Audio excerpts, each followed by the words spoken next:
Podemos. Eu queria falar sobre. Tá. O Bolsonaro, a gente falou um pouco sobre a situação da saúde dele e tal.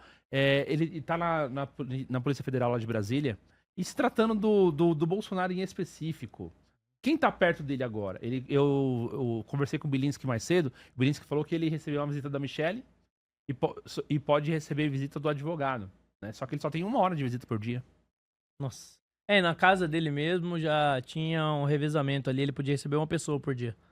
Então não era todo mundo toda hora que poderia visitar ele. E assim, pelo que eu conheço do Bolsonaro, ele é um cara muito ativo, cara. Ele não conseguia ficar parado. É muito pontual também, tudo tinha que ser na hora certa, muito rápido, muito dinâmico, não parava um segundo. Pra ele deve estar sendo dose, cara. A gente cai de novo na tortura que eu acabei de falar. Você pega um homem... Quantos anos o Bolsonaro tem? 70? É um homem idoso. É um homem que tá com uma série de condições de saúde. É um homem que tá, agora, distante da família. 74, né? Então, é um homem que tá distante da família. É um homem que, com certeza, tá com medo de tentarem fazer algo contra 70, ele. 70 mesmo? Pode receber 1 hora de visita por dia. É tortura psicológica contra um preso político. De novo. Aí que tá. Se tivesse algum crime, alguma coisa... Não, medo de fuga. Porque ele tava tentando deixar o país. Pelo amor de Deus, a casa dele tá cercada pela Polícia Gente, é um Federal. homem de 1,90 m, com um monte de polícia federal em volta, com uma Meu tornozeleira Deus, cara, queimada. não tinha o menor risco de fuga. Com esse tanto de problema de saúde, você acha que ele aguenta correr? Os caras chegaram a questionar a estadia dele ali na prisão domiciliar porque ele botou a cabeça pra fora do portão. Cara. Chamaram o VAR. Chamaram o VAR pro Bolsonaro. Aí você teve... Não, e teve uma coisa recente também, que foi a violação da privacidade dele e do Nicolas Ferreira, do Nicolas, né? Ele tava pela em reunião, Rede Globo. Pela Rede Globo, que botou um drone pra filmar a casa de uma pessoa. A Rede Globo, com um drone, invadiu a privacidade de um parlamentar. Mas a Globo pode. A Globo pode. Por quê? Porque faz parte do sistema. Faz parte do sistema. Hoje a rede de comunicação oficial do governo é a Globo. É o puxadinho do PT. Os jornalistas que defendem o governo estão na Globo. E quando alguém minimamente dá uma discordada no programa, você vê o desconforto dos outros jornalistas. É impressionante. Você não pode. Teve até... Eu achei muito engraçado uma entrevista que o representante do Supremo Tribunal Federal foi dar. Representando, acho que o Alexandre de Moraes. Ele foi dar pros jornalistas da Globo News. E um dos jornalistas ousou fazer uma pergunta séria. Foi até surpreendente. Ele falou assim pro representante: pô, mas de novo o sorteio caiu no Alexandre de Moraes? É muito estranho. Toda hora o sorteio cai pra ele decidir as coisas. Cara, procurem esse vídeo, porque é impagável a cara do assessor. Então, assim, se todos os jornalistas seriamente questionassem os abusos, a gente resolvia esse problema de hoje pra amanhã. Só que, infelizmente, a rede social ela é poderosa, ela dá influência, ela coloca representantes em lugares que eles não chegariam sem a internet, mas ela não é tudo. Infelizmente, ainda o grande oligopólio da mídia, as grandes emissoras, etc., elas têm um poder de alcançar a pessoa que está distraída muito grande. Muito grande. E a pessoa muitas vezes é mal instruída, a pessoa muitas vezes que é dependente do governo. Essa pessoa é muito suscetível à narrativa que a imprensa vai propagar. Então, a gente precisa ter noção do tamanho do nosso inimigo. Nosso inimigo não é pequeno, cara. O que derrubou o Bolsonaro não foi a pandemia. Beleza, a pandemia contribuiu. O que derrubou o Bolsonaro não foi somente o judiciário com os abusos ali na campanha, etc. Não, o que derrubou o Bolsonaro foi a imprensa, cara. Foi ter enfrentado esse grande oligopólio que há anos domina o nosso país e tenta impor uma só narrativa. Quando o Bolsonaro enfrenta a imprensa, ele vira um alvo. E durante todo o mandato do Bolsonaro, eu lembro que parecia que o Brasil estava numa crise política constante. Exato. E o Lula fala absurdos piores, muito piores do que as bobagens que o Bolsonaro falava de vez em quando. E nada acontece. O Bolsonaro fazia uma piada, era motivo de manchete.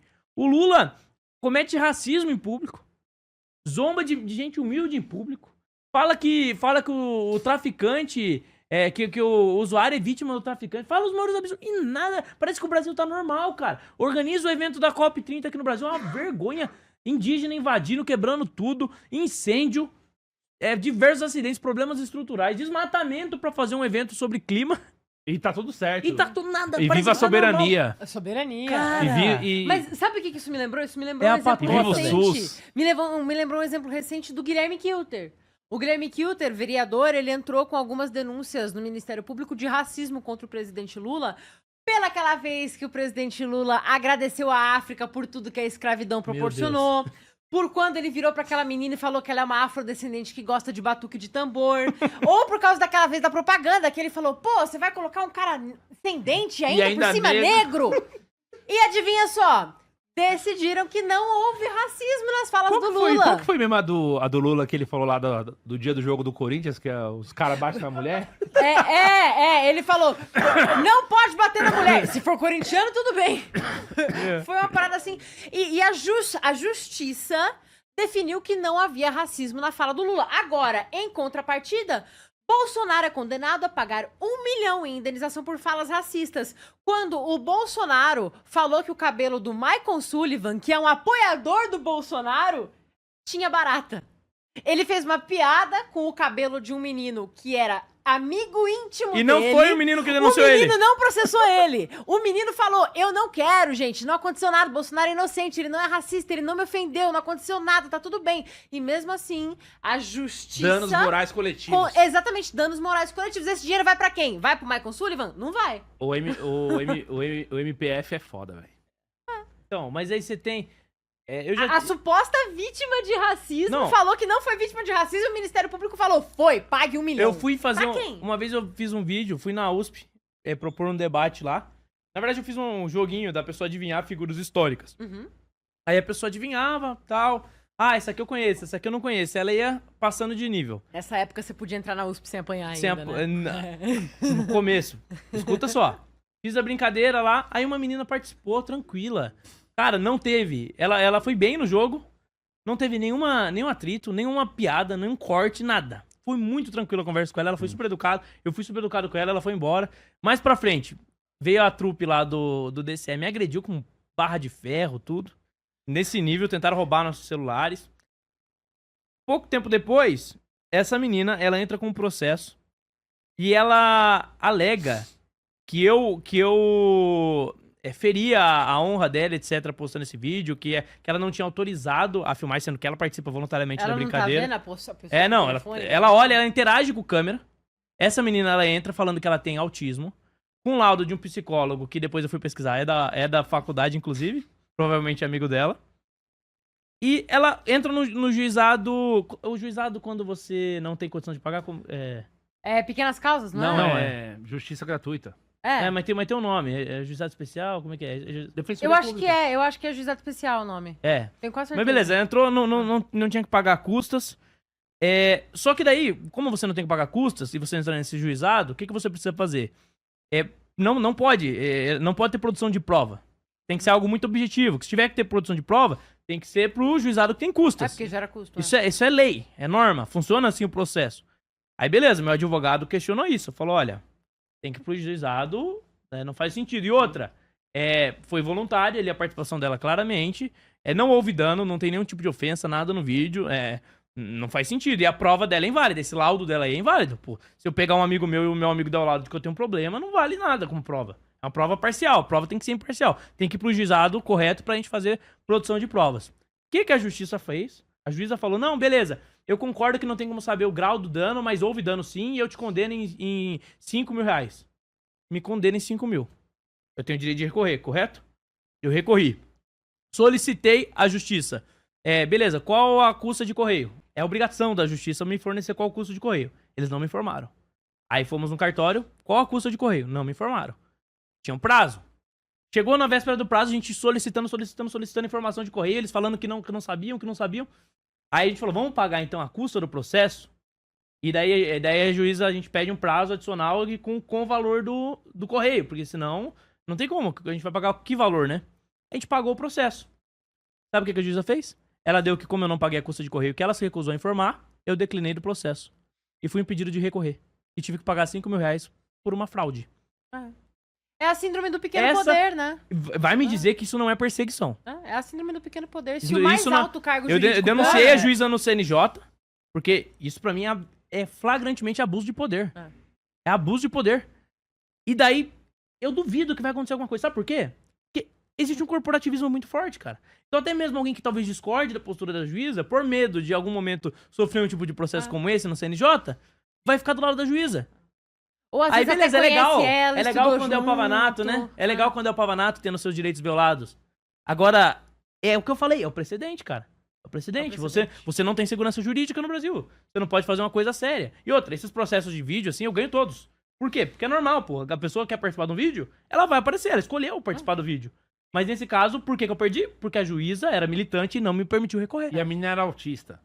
Ah, era. É, tá O bom. autismo é a nova depressão, Não, esse negócio né? de Todo mundo autismo, eu fico até quieto, porque hoje em dia tudo é processo, né? Mas eu queria entender, autista, um tempo, pelo menos quando veio pra mim esse termo, pô, o cara é muito inteligente, o cara tem hiperfoco e vai nas minúcias. superdotação, Exatamente, o cara fala não sei quantos idiomas, entendeu? O cara aprendeu a falar alemão sozinho. Quem é que fala alemão? Imagina sozinho. É. Aí agora o autista é uma coisa mais frágil. Ele é uma coisa... coleciona latinha de Monster. Pronto, ele é autista. Então, pô, não sai de casa. Eu não, Ele é que nem o Fel, cara, não sai de casa, eu não interage entendo muito bem não sei o quê. disso, mas eu acho que assim, tinha que ser. O mínimo que você tem que esperar de um laudo dentro de um processo é que ele seja imparcial, né, cara? Ah. É que ele seja... Aí eu pesquisei, a juíza, na época eu até coloquei ela no Twitter, pesquisei o que ela faz da vida, né? E ela dá palestra sobre direito LGBT e que feminismo. delícia. É. Pô, Mas você quer um exemplo perfeito? não me perseguiu, não, imagina. Você quer um exemplo perfeito da insegurança jurídica que a gente tem no Brasil? Erika Hilton, O que ela aprontou? a mulher trans, né? Tem ministro do STF que diz que não é crime chamar ela de homem. Eu não vou me arriscar aqui. Quem falou foi o ministro. Eu não tenho tanto dinheiro assim pra pagar de indenização. Mas o ministro quem disse falou. que eu tenho? Não, o ministro falou que não é crime chamar ela de homem. Não sei o que tô falando, o ministro falou, só tô passando um fato aqui. Erika Hilton, mulher trans, processou uma mulher biológica, Feminista, inclusive? feminista inclusive, por transfobia. Queriam prender essa mulher e ela teve que fugir do país. Isso não é uma insegurança jurídica? Isso não é um negócio imenso? Aí porque Até porque agora o wokeísmo... o STF, ele equiparou a misoginia também à injúria racial, assim como a transfobia. E se essa menina que foi processada pela Erika Hilton decide processar a Erika Hilton por misoginia? Quem que vai responder mais por injúria racial? Mas você vê que é a relativização dos conceitos.